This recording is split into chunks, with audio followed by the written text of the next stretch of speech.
sumasabay ka sa takbo ng panahon. Bigla ka na lang nag-iba, o ano ba talaga ang dahilan kung bakit sa akin mas mahalaga pa siya? Pero wala ko magagawa, kundi at tanggapin na lang ang katotohanan. Masakit man titiisin dahil wala ng paraan. At wag nang mag-alala, okay lang sa akin makita lang kita na masaya. Dahil meron kasabihan nitong ating tanda na kahit mahal mo yung tao, kala mo pa rin magparaya, maging masaya lang sa piling ng iba. Di ba wala tayong magagawa dahil ang gusto nila. Pero sana iniisip mo muna bago mo ako palitan. Kung alam mo lang kung paano kita pinalagahan, iwasan ng magmahal na sobra dapat tansyahin. Sa una lamang sa magmahal, so iiwan ka pa rin.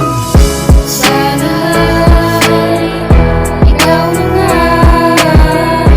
bakit ba iniwan mo ko nag-iisa?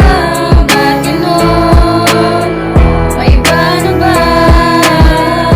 Sana'y masaya ka na.